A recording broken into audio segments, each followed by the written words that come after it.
Pronto. Ai, correria aqui.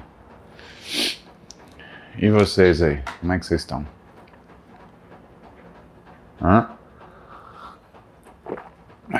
Terça-feira, começo de semana. Vamos que vamos. Vamos saber o que vocês querem saber, que temos trabalho para fazer. É ou não é? É ou não é? Temos perguntas.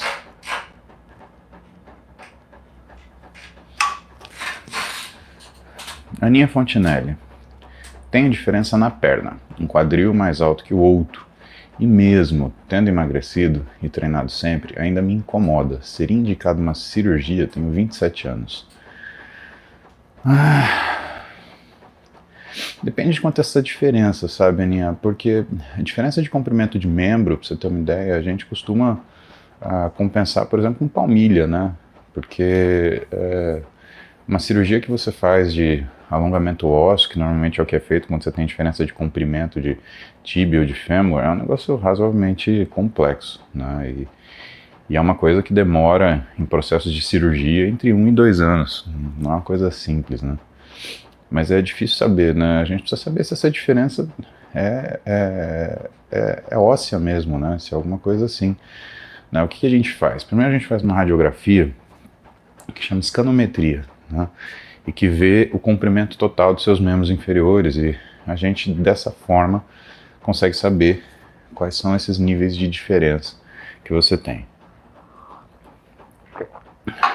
Para você ter uma ideia, 1 centímetro, 1,5 centímetros, né, a gente considera até dentro do normal de diferença de comprimento de membro. No máximo que a gente faz é utilizar uma palmilha que dá conta disso daí. Eu tenho sérias restrições aí da gente abordar cirurgicamente alguma coisa para fazer esse tipo de diferença, porque é um procedimento, a gente chama de cruento, né? Um procedimento muito agressivo, né? Eu acho que você tem que olhar um pouquinho de postura. Você sabe que uma série de desproporções ou de alterações em capacidades físicas, principalmente musculares, elas alteram a postura do corpo e você fica mais baixa, você fica torta para um lado, torta para o outro, né? E não necessariamente são problemas ósseos. E quando é problema muscular, não é bem cirurgia que a gente faz, a menos que tenha alguma, como é que fala?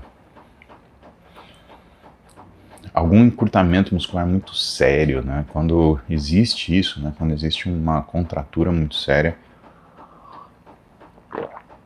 aí a gente faz esse tipo de cirurgia muscular, mas é raro, tá? Vamos por partes, né? Vamos procurar um bom ortopedista, fazer uma avaliação completa do teu físico, ver o que está acontecendo de errado, se tem essa alteração de membros inferiores, precisa ver como está a sua coluna, né? Porque quando mexe com a bacia, mexe com a coluna também, então essas coisas são importantes, tá bom? Victor Mendes, 24 anos, natural, hematócrito 61, hemoglobina 23. Deve sim, Victor.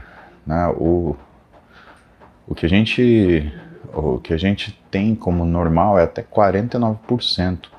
Tá? Depois disso você tem alto risco de evento tromboembólico, então 61 é muito alto mesmo. Né? Você tem que procurar um hematologista, né? E esse nível de hemoconcentração, eles vão buscar alguns tipos de alteração medular, né, de medula óssea, que façam sentido você ter um hematócrito desse de 61%. Você deve se sentir cansado, você deve se sentir inato para práticas esportivas, principalmente aeróbicas, né? Por quê? Porque 61% de hematócrito quer dizer que você tem 61% do seu sangue sólido, né? Ou seja, empurrar o sangue para o coração é quase como se você estivesse bombeando um mel, não um líquido, né? Uma coisa tão viscosa que tivesse até peso. Então acho que é uma coisa importante. Aliás, olha que curioso, eu vou ver um amigo meu hoje, Dr. Jair. Ele é hemato e ele trabalha na C. Camargo, né? Ia ser legal se você visse um hemato, viu? Malha nós, Léo. Tudo ótimo, tudo ótimo. Jonatas Gonçalves, posso treinar todos os equipamentos da academia? Traz algum benefício?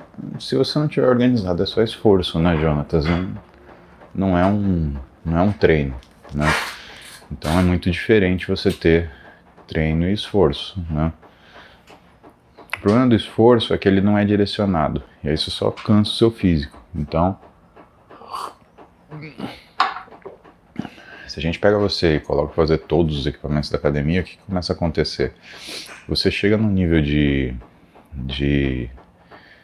uso da sua massa muscular que já não é para desenvolvimento físico. Você usa a sua massa muscular, na verdade, como se fosse para realizar trabalho, né? Então você não está medindo o estímulo muscular, você está medindo o quanto de trabalho você fez. Quando um profissional de educação física, que é um treinador de força, ele calcula o que é o trabalho que você faz, ele calcula principalmente aquilo que você é capaz de fazer e o nível de progressão que você consegue fazer, né, de acordo com a sua capacidade de recuperação, né? Então esse é o trabalho de um treinador, por exemplo. Por isso falar, vou fazer todos os equipamentos na academia. Se isso não estiver dentro daquilo que é a sua capacidade de recuperação, aí a coisa não vai muito para frente, não. Ayrton César pergunta sobre saturação de creatina. Vale a pena realmente fazer ou tanto faz? Ayrton, creatina é uma coisa que a gente toma e não para, né? Então, assim, se você pensa em usar creatina, né, se você tomar 3 gramas por dia, você entra em saturação em 28 dias, 4 semanas. Se você vai usar 5 gramas por dia, entre 2 e 3. E se você usar 10 gramas por dia, 7 dias. Cara, eu acho que se eu parto do pressuposto que eu vou começar a tomar creatina e eu não vou parar, tanto faz, né? É uma escolha, né? Eu imagino o seguinte, vamos supor que o seu treinador mudou o seu treino, e é um treino mais de força, né? Para você ter uma melhor resposta, se você nunca tomou creatina, eu acho que vale a saturação, para você aproveitar esse treino de força do começo. Porque pensa o seguinte, ele mudou seu treino hoje, e talvez ele esteja programando para tocar seu treino mais ou menos em 3 meses, né? Que é um período para você chegar num nível de hipertrofia legal, num nível de estímulo legal. Então tá bom. Desses 3 meses, 1 mês vai ser só para você chegar no que é a saturação de creatina. Então, sabe, aí talvez valha a pena você fazer isso. Agora, se você está com um treino não programado, né, se você está numa situação de... Deus abençoe o café. Nossa. Se você está num treino não programado, se você está numa situação... sei lá, mais aleatório, assim, cara, guarda seu dinheiro, vai tomando devagarzinho, dali um pouquinho, a coisa vai ficar boa, tá? Pode ficar tranquilo. Ai, peraí.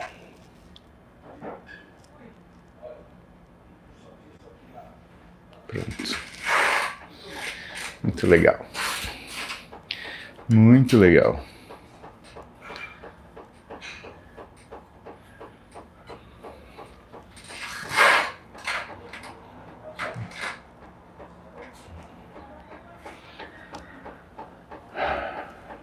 Almeida Filho, quando mudar a periodização de treino? Almeida, isso depende do tipo de estímulo que você está dando, porque cada tipo de estímulo, quando você escolhe um estímulo principal, por exemplo, vamos partir do pressuposto que todo treino de força que você faz na academia, né, ou todo treino com pesos, ele tem o objetivo de hipertrofia. Ninguém vai para a academia para falar assim, não, estou muito grande, eu preciso diminuir. É ou não é? Pois bem, só que em determinados momentos a gente faz mais ênfase em força, em outros momentos a gente faz mais ênfase em resistência muscular localizada, né, que era um antigo termo, que eu acho um termo bom, né, chamava RML. A gente está falando aí de como a gente chamava de hipertrofia nos anos 2000. Então, quando você treinava braço, por exemplo, era resistência muscular localizada, RML, tá?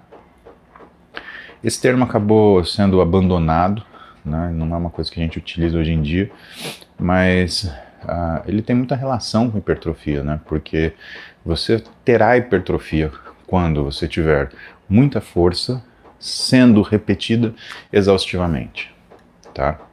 Quando você tem repetição exaustiva, você só tem endurance. Quando você tem só força, você tem só capacidade de levantamento de peso. A hipertrofia, o bonito da hipertrofia é isso, né? Ela é o resultante da combinação de duas coisas muito importantes, que é esse endurance, de um lado, da capacidade de realização de trabalho, e do outro, a quantidade de trabalho que você faz por unidade de repetição, tá? Então, se você tem um treino mais de força, a tendência é você ter uma saturação dessa força, ou seja, que você consegue medir com muita facilidade, que são os platôs. Então você vai conseguir progredir a força, né? E assim, entenda, progressão de força não é que você está fazendo supino com 20 quilos de cada lado e aí você começa a fazer com 30. Cara, você está aumentando 50% no seu peso. Isso é muito, né? O que eu recomendo para vocês é aumentar de 1 em 1, aumentar de 2 em 2. Por quê? Porque se você pega, por exemplo, uma semana, né, que você treine peitoral 2 vezes por semana, que você coloque 2 quilos a cada treino de peitoral. Se você der uma semana, se você aumentar 2 em 2 quilos, você aumentou 4 quilos, tá, de peso de cada lado. Então você estava fazendo com 20 de cada lado, você está fazendo com 24. Se você tiver mais uma semana, você vai estar fazendo com 28.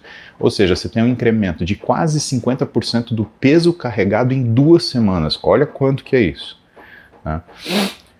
E finalmente, se você imagina em 3 semanas, que teoricamente você teria que aumentar 20%, você vai estar fazendo com 32%. Você aumentou quase 60% do peso. Então percebe que aumentar de 2 em 2 é muita coisa quando você olha numa perspectiva de tempo. Então quando que a gente muda isso? A gente muda o treino de força quando você atinge aquele platô e você passa mais de 3 semanas que você não consegue aumentar o peso de forma nenhuma. Hora de mudar o estímulo. Tá? Hora de talvez aumentar o que é o componente de resistência muscular localizada, então a quantidade de repetições. Por quê? Porque elas favorecem a hipertrofia dentro daquele peso, para que você faça mesmo uma hipertrofia, né, e aumente o que é a sua secção transversa do músculo, ou seja, aumente a área do seu músculo, para que isso aumente a força. Lembra que existe uma proporcionalidade entre o tamanho do músculo e a força que ele tem. A força que ele tem e o tamanho que ele tem, né? Isso é proporcional dos dois lados. Então, quanto maior o músculo, maior a força. Quanto maior a força, maior o músculo também. As duas coisas. Né? Não existe o contrário, não existe quanto menor o músculo, maior a força. E também não existe quanto menor a força, maior o músculo. Tudo bem até aí? Então tá bom. E quando o caso é que você já não consegue mais aumentar a repetição? Bom, aí a gente tem que lembrar, e quem dá aula disso muito bem é o Belmiro de Sales, que eu sempre falo para vocês, eu sempre recomendo que vocês sigam o Belmiro, né? Ele explica o contínuo das repetições, que é uma coisa muito bonita, o contínuo das repetições. Por quê? Porque o contínuo das repetições, ele te fala, em repetições máximas, qual é o estímulo que você está fazendo. Então, se eu faço até 4 repetições máximas, meu estímulo é força. O que é uma repetição máxima? Uma repetição máxima é o máximo de repetições que você consegue fazer com aquela carga. Então, se você está usando uma carga onde você, no máximo, consiga fazer 4 repetições, isso é um estímulo de força. Se você está usando uma carga onde o máximo que você consegue fazer é de 8 a 12 repetições, esse estímulo é um estímulo que a gente chama de prioridade em hipertrofia. E se você está fazendo uma carga onde o máximo de repetições ultrapassa as 20 repetições, aí você já está começando a discutir endurance, tá? Isso quer dizer o seguinte, que se você, por exemplo, não está conseguindo mais aumentar aquilo que é o teu número de repetições, ou seja, você está tentando aumentar a hipertrofia, mas, por exemplo, você chegou em 15 repetições, né? Porque se você prestou atenção no que eu estou te falando, não é um corte seco, né? Eu falei força até 4 repetições, hipertrofia de 8 a 12, acima de 20 você tem resistência. Ficou uma lacuna aí, entre 4 e 8 repetições, o que que é? Entre 12 e 15 repetições, 12 e 20 repetições, o que que é? Pois é isso que é o legal. Entre 4, né, então a gente está falando de 5 a 7 repetições, a gente tem um misto de força e hipertrofia. Entre 13 e 19 repetições, a gente tem um misto entre hipertrofia e endurance. Percebe que você está trabalhando nessas lacunas? Isso quer dizer o seguinte, que quando você, por exemplo, chegou em 15 repetições e você não consegue avançar a repetição, você já está migrando esse estímulo, saindo da hipertrofia e partindo para a endurance. É hora do que então? É hora de aumentar a carga. Isso é uma coisa importante para falar para vocês, por quê? Porque todo mundo fica se debatendo, né, como que vai aumentar o peso, como que isso funciona. Isso é um processo progressivo. Na metodologia que a gente vem desenvolvendo há anos, né, o que nós fazemos? Nós aumentamos primeiro a repetição para depois aumentar a carga. Então a gente começa com uma carga máxima para 8 repetições, ou seja, 8 repetições máximas. E aí a gente vai estimulando a pessoa que está sendo treinada a aumentar repetições. Então ela vai para 9, vai para 10, vai para 11, vai para 12. Opa, chegou em 12, com a carga que ela estava fazendo 8. Hora de aumentar o peso. Aí, quando ela aumenta o peso, quanto de peso a gente aumenta? A gente aumenta a quantidade de peso que faz ela cair para 8 repetições. Ou, no mínimo, 6. Por quê? Porque aí esse processo ele começa de novo. Então, você aumenta a repetição, quando você chega no pico do que é a repetição para aquele estímulo, a gente aumenta o peso. A repetição cai de novo. E aí o processo de novo e de novo. Porque dessa forma você provoca progressão. E quando você provoca progressão, você tem o efeito de hipertrofia que você deseja tanto. Onde que entra a dieta nisso?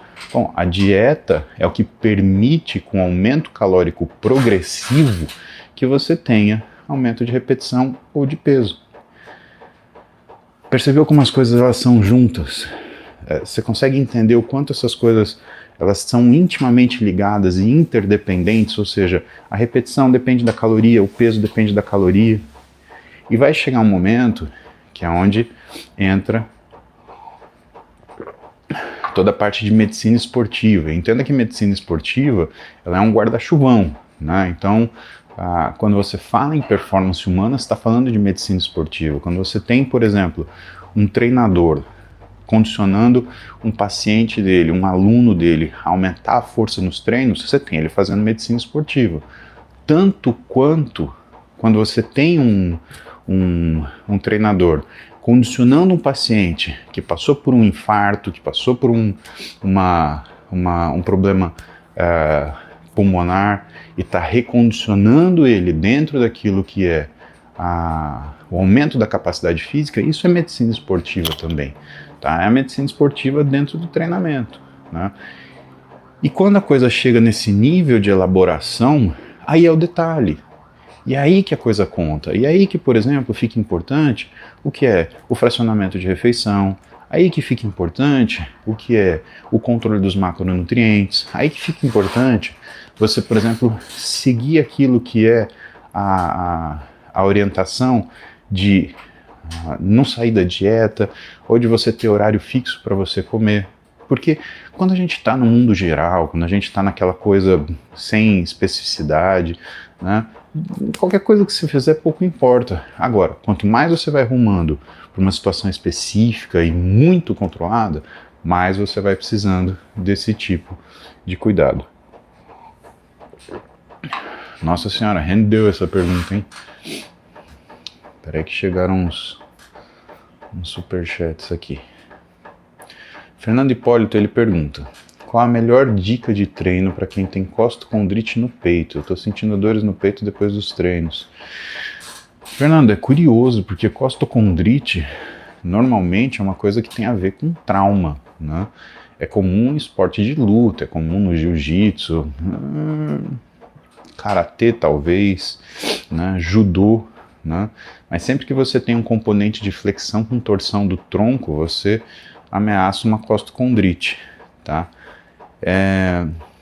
Eu acho que a gente tem que identificar de onde está vindo essa costocondrite sua, Fernando, porque se a gente não identifica isso, você vai estar numa situação de treino que você está sempre prejudicado pela quantidade de força ou pelo tipo de movimento que você está fazendo. Mas a priori, a recomendação é, como é uma costocondrite, né, até para respirar vai doer. Então, se você está fazendo um exercício que você tem mais dor do que a dor que você já sente quando simplesmente respira, então eu acho que esse exercício tem que ser retirado. Agora, se você tem uma noção de qual exercício faz com que você desencadeie uma crise de costocondrite, aí, meu amigo, você precisa retirar esse exercício. Porque ou ele não está sendo adequado para o teu treino, para o teu corpo, ou você está realizando ele de um jeito que talvez não seja legal.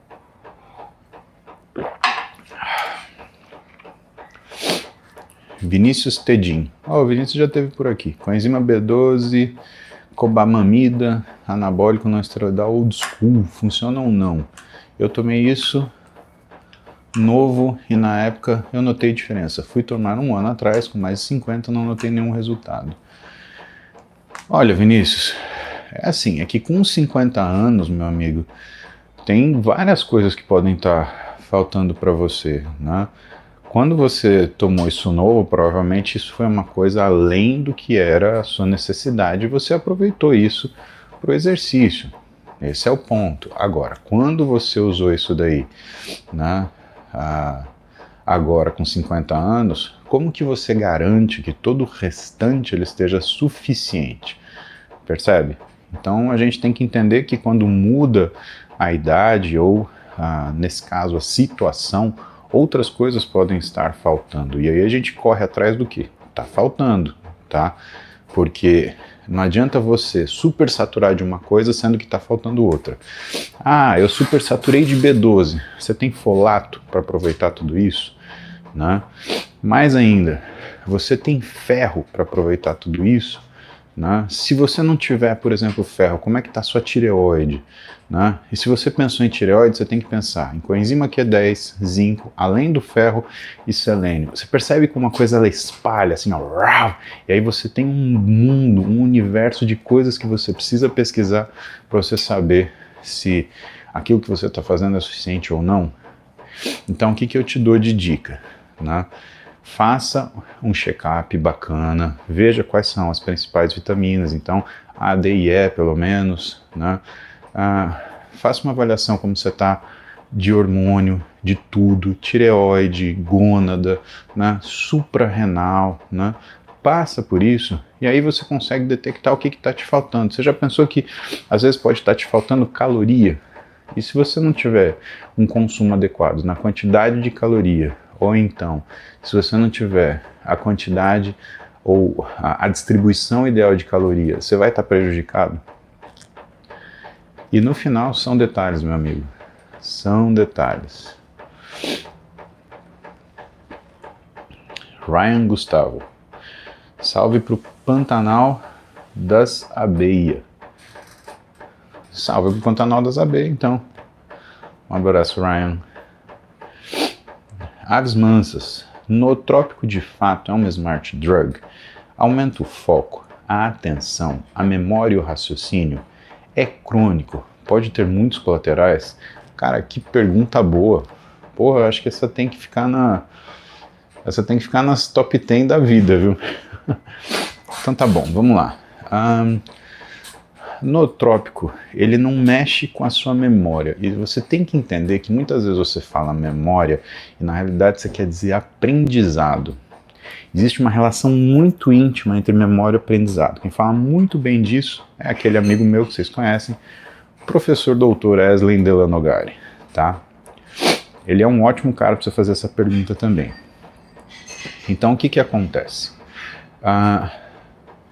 Quando você usa um nootrópico ou um estimulante, ele faz você ter duas coisas: um aumento da sua mania, né? Mania é o que é, não é mania de fazer as coisas, é o que é o ímpeto de você agir ou pensar, como se fosse a velocidade do pensamento. E ele pode causar uma coisa que chama agitação psicomotora, né? Então você tem um aumento da sua vontade ou da sua disposição para realizar coisas. Tá? Isso é uma das coisas que te faz sentir bem, por exemplo, quando você toma um cafezinho que seja. Que hoje vai ser meu pré-treino, tá? E isso muitas vezes te dá a ilusão, né, de ter a capacidade de aprender, de lembrar. Mas é o que eu falo para vocês, por exemplo, em relação a estimulantes mais fortes, né, ou as drogas que o pessoal usa para tratar TDAH. Né? Quem não tem TDAH, quando toma uma medicação que é destinada para isso, se sente um pouco aquilo que é mais inteligente ou que tem uma memória maior. Mas isso é verdade? Na verdade, não. Tá? Na verdade, isso daí funciona que nem álcool. Tá? Então, quando você bebe álcool, você cria uma desinibição que faz você ficar corajoso, faz você pensar melhor de si mesmo. Né? Então, não estamos falando da ressaca, estamos falando daquela fase do álcool onde o sujeito ele acha que ele é o mais lindo, o mais rico e o mais brigão. Tá? Quando você usa um estimulante, o que você tem a sensação é que você está mais inteligente, que a sua memória está melhor, porque muitos dos nootrópicos, inclusive o próprio cafezinho, ele tira uma coisa da sua sensação que a gente chama de brain fog, né? Ou nevoeiro mental. Tá? Se eu explicar para vocês o que é nevoeiro mental, talvez muitos de vocês vão falar, porra, mas eu já senti isso alguma vez, eu já passei por isso. É aquela sensação, pessoal, geralmente quando você está sonolento, ou quando você acordou, ou quando você está indo dormir, ou quando você está cansado, aonde as coisas são ditas para vocês e você tem dificuldade em responder, porque é como se você não estivesse entendendo.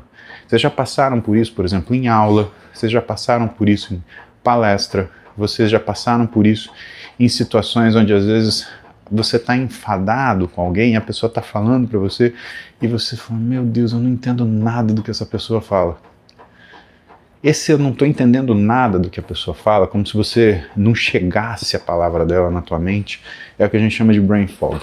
E os nootrópicos, eles são muito bons para tirar esse brain fog, para tirar essa sensação. Né? Mas isso não quer dizer que isso melhore o seu aprendizado, que melhore o seu raciocínio. Né? Isso pode te colocar numa situação mais privilegiada para que você tenha uma melhor capacidade de atenção. Agora, isso não faz com que você tenha um melhor desempenho cerebral do que o normal. Talvez isso te coloque numa situação de normal, mas não faz você ir para o anormal, entendeu? Então vamos supor que você tem uma capacidade de 120, tá? Vamos chutar um número, a gente precisa fazer uma conta. Então você tem uma capacidade de 120, né? Aquele dia que você está 80, você vai usar um nootrópico ou tomar um cafezinho, você vai voltar no seu 120. Agora, não quer dizer que o dia que você tiver 120, você vai para 140. Tudo bem? Você entendeu o que é o fisiológico, o que não é? Espero que sim. Quanto a ser crônico, infelizmente, existe uma coisa que se chama neuromodulação. E quando você tem uma neuromodulação com um estimulante, que pode ser café, por exemplo, né? Você tem uma diminuição da ação de acordo com a dose que você usa. Vamos pegar o exemplo do café. Quem toma muito café durante o dia, se ela fica sem café, ela tem quase uma síndrome de abstinência. Falta de atenção, dor de cabeça, indisposição, mau humor. Quando você dá café para essa pessoa, ela volta no normal. Mas quando você pega uma pessoa que nunca tomou café e você dá um cafezinho desse aqui para ela, o que acontece? Ela chega a ficar eufórica. Parece que ela ligou na tomada. Quanto tempo demora para essa coisa acontecer? Em geral, a gente faz neuromodulação mais ou menos para estimulante a cada 4 e 6 semanas. Isso quer dizer que, de uma forma muito geral, tá? Se você continua tomando a mesma dose de café todo dia entre 4 e 6 semanas, você vai precisar dobrar a dose para ter o mesmo efeito. Por isso que normalmente a gente dá pausas em uso, por exemplo, de pré-treino, né? Para dar impedir que você faça essa neuromodulação e ele perca o efeito, tá? E o colateral? O colateral, ele não é uma coisa que você consegue... ele não é uma coisa que você consegue controlar, né? Porque ele depende muito da pessoa, e eu acho que o pior colateral é quando você tira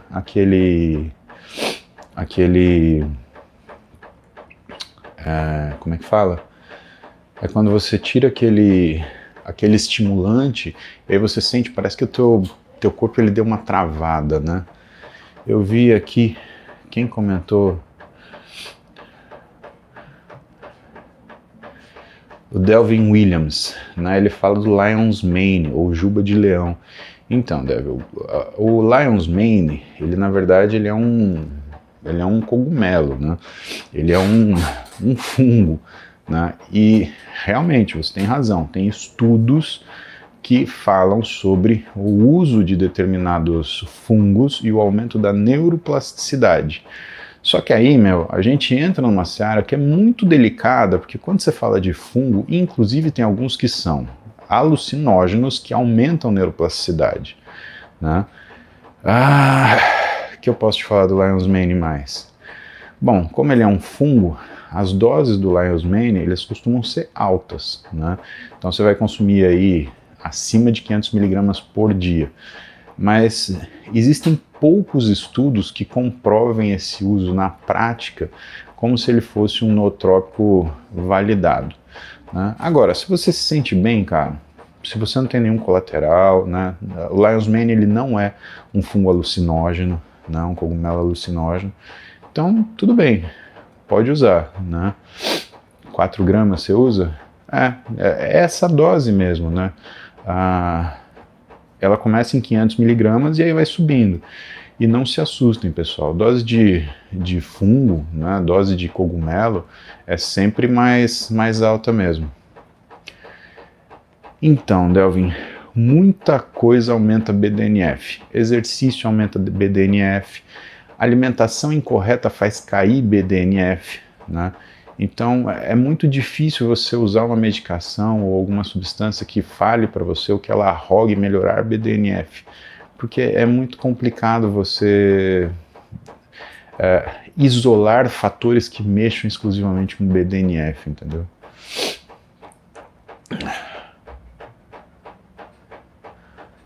Jonas JR Informática. Faço 15 a 20 repetições seguindo a ficha e sempre ouço você falar sobre outra dose. E daí a progressão. Estou fazendo demais? Tenho 1,79 m, 122 kg. Quando entrei estava com 125 e estou no segundo mês. Bom, Jonas, então parabéns. Eu acredito que o seu objetivo seja perder peso mesmo, né? Como você está com 122 kg, 1,80 m, né? Você é um cara grande, né? E assim, um homem de 1,80 m, né? Eu não acredito que você vai pesar na casa de 70, 80 quilos. Eu acho que você vai chegar nos 90, né? Porque senão também você vai sacrificar muita massa muscular e não vale a pena. Mas o que mais faz diferença para você nesse emagrecimento? Naquilo que é a minha experiência é que você desenvolva força. Então, no seu caso, eu trabalharia, já que você está há 2 meses treinando, eu trabalharia com repetições máximas de 8 a 12, tá? Ou seja, colocar uma carga onde, no máximo, você consiga fazer de 8 a 12 repetições. E quando você começar uma carga alta, que você está fazendo 8 repetições, e aquele processo que eu te falei, de escadinha, e aumentando de uma em uma repetição, às vezes por semana, até você chegar em 12 repetições. Quando você chegar em 12 repetições, o que você faz? Aumenta o peso até cair para 8. E aí, sucessivamente. Barney. Eu posso usar creatina junto à comida? Pode. Por exemplo, colocar na massa de um omelete ou bater junto do shake, ou só pode tomar diluído em água? Pode, Barney, só que eu não te aconselho a misturar em comida, em preparo, porque não... cara, ela não tem paladar, ela pode ter uma textura meio terrosa, você vai estragar seu omelete. Agora, se quiser bater no shake, sem problema, faça isso, pode até te ajudar, tá? Hector Matheus, bom dia, tive uma lesão de esforço repetitivo em 2021, fiz físio, a reumato passou pregabalina, mas até hoje tenho dor crônica nos dedos das mãos, o que posso tentar? Curioso, pregabalina é uma droga que a gente usa para dor neurológica, né? E pelo que você está me falando, se é uma lesão de esforço repetitivo, é uma lesão mecânica, né? De verdade, Hector, eu investiria na físio, sem dúvida nenhuma, tá? Desculpa, eu vi o nome de um cara aqui no YouTube que... Porra, irmão, cu de bode, na boa. Não é a primeira vez que eu vejo ele aqui. Mas, cara, que nome, velho. Real. Como que você pensou isso? De onde saiu, assim? Você viu um bode, aí você falou, vira um pouquinho, por favor, pra eu ver uma coisa. Não tem o menor sentido, cara. Vocês querem chamar minha atenção? Você tem duas opções. Ou você me manda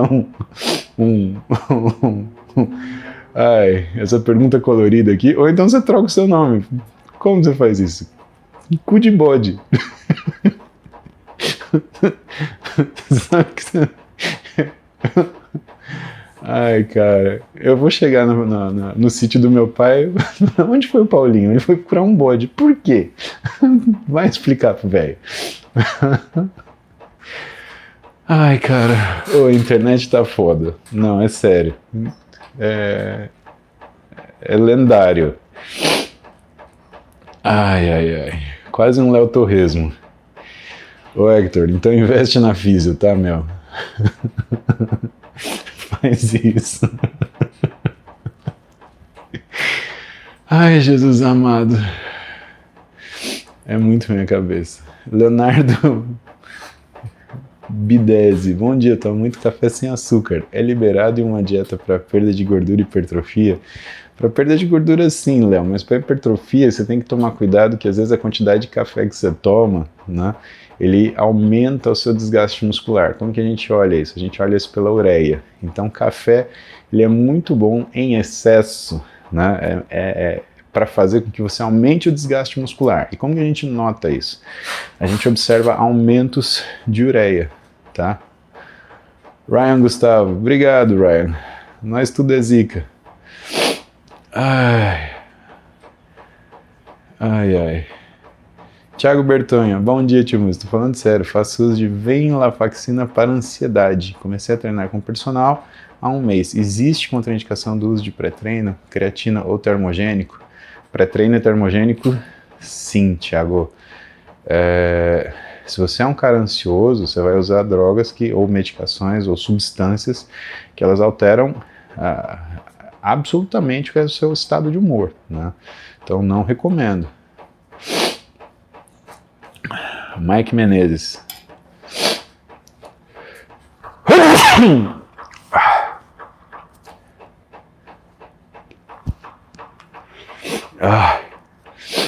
Aquelas caretas de espirro que acaba com a nossa vida, né?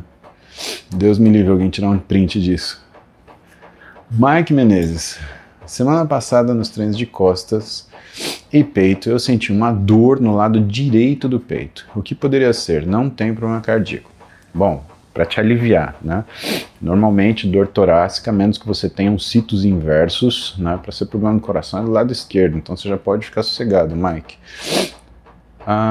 Você tem uma dor no lado direito, provavelmente já muscular, alguma coisa assim, tá? Se isso voltar, vale a pena você investigar, né? Até porque dor não é normal, né, meu? Cu de bode. Que cabrinha terrível.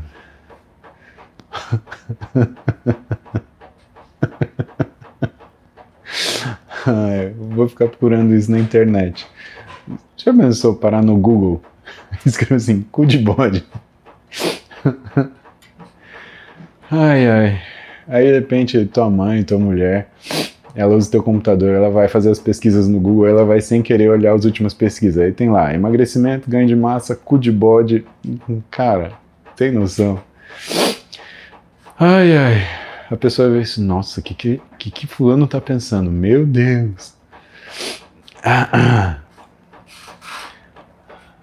Oleívio Lopes, tenho dores perto do punho direito ao fazer treino de rosca direta. Gera desconforto, tento só utilizar a barra W.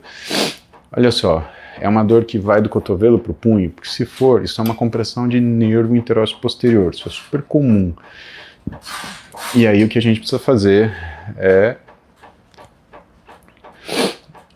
o que a gente precisa fazer, na verdade, é uma físio aí pra gente conseguir acertar isso, mas tá muito inespecífico tua pergunta, Eleívio. Eu não consigo te falar só com esses dados. Daniel, no treino de bíceps é normal sentir pump na ponta do bíceps, perto do cotovelo? Eu nunca sinto perto das axilas. Daniel, sinal que você está trabalhando numa amplitude grande, né? Eu acho positivo, mas talvez seja a região que você tem maior fraqueza, então é o lugar onde você sente maior demanda, né? Se a gente esperar 1, 2 anos, você vai ver o seu bíceps, né? Sei lá, chegar na fossa biceptal, né, na fossa cubital, aquele bíceps grande, comprido, que chega até aqui no buraquinho, né? SK, that's me. É bobagem tomar ioimbina como pré-treino? Eu não gosto de ioimbina, tá? É uma substância que tem uma série ela é um estimulante, né? É um estimulante beta inespecífico, né? Adrenérgico inespecífico, então ele atinge beta 1, 2 e 3. Ele tem um bom, provoca bem lipólise, só que assim, ela é o que mais dá risco de efeito colateral, tá? Então, não te recomendo usar a ioimbina, principalmente se você tem risco de ansiedade, né? Aí não, velho, um nick pior que cu de bode, você tem que me falar. Na boa, eu realmente, eu fico imaginando, por exemplo, vamos fazer um churrasco do BNTC, né? Aí tá toda a galera, né?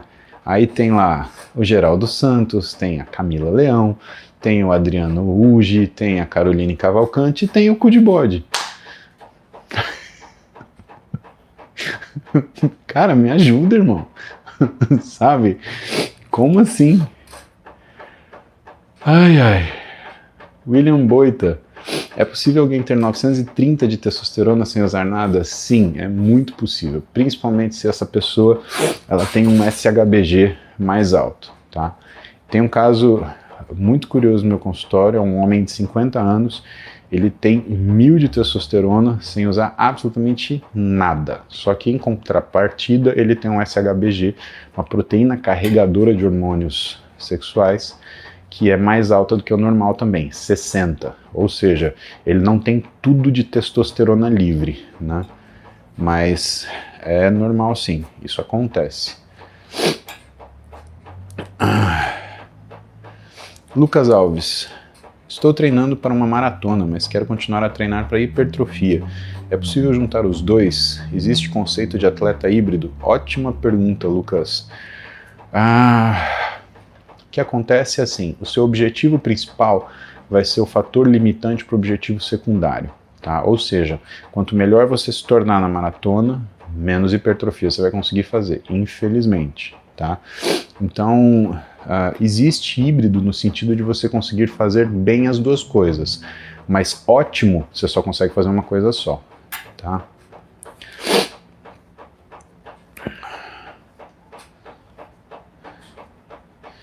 Joaquim Gameplays. Treino bem, tenho resultados, estou há bastante tempo sem ingerir álcool, porém final de semana tem festa do meu avô, quero tomar um chopp com ele, vou ter muitos colaterais, será um dia só. Ô Joaquim, cara, toma um chopp com seu avô, cara, não tem o que pague você poder tomar um chopp com seu avô. Nem pense ao contrário, pelo contrário, isso vai ser o melhor, sei lá, anabolizante você vai tomar. Seu avô vai ficar feliz, com o coração quentinho, você vai ficar feliz, cara, vai dar tudo certo, tá? Não precisa beber a cervejaria inteira, mas toma um chopp com seu avô, faça isso, tá? Dieta aves mansas. Dieta certinha feita pelo Nutri, no lugar do whey posso tomar albumina, preço bem melhor, mas vi que não tem aminoácidos na composição. Tem, né? A questão é a seguinte, a única diferença do whey e da albumina, tem algumas diferenças na verdade, né? O whey, ele vai te tirar fome, a albumina não tem esse efeito tão pronunciado. Segundo lugar, o whey, ele ajuda a controlar a glicemia, a albumina não consegue fazer isso. E para você, se você tem alguma alteração em relação à parte metabólica, esse controle glicêmico é importante porque ele diminuindo sua resistência periférica à insulina, ele diminui sua fome também. Então, duas vias do whey ele controlar a fome. A primeira, agindo como se fosse um análogo de GLP-1, te dando saciedade porque ele mexe lá em nível hipotalâmico, e a segunda, melhorando o seu controle glicêmico. Isso a albumina não faz. E a outra coisa que a albumina faz é que a albumina ela é uma fonte de proteína que tem fontes de disulfeto. Então, isso pode acidificar mais o seu trato gastrointestinal, pode aumentar o que é a sua flatulência, a sua frequência de gases, né? Pode deixar as fezes mais ácidas, você pode ter alteração focal na região do ânus, né? Então pode ficar mais assado. Então, sabe, se você tem condição de usar o whey, recomendo que você use o whey, tá? Ai, gente, é isso. Is this? Vai ficar igual o cu de bode. Muito bom, muito bom, muito bom, tá?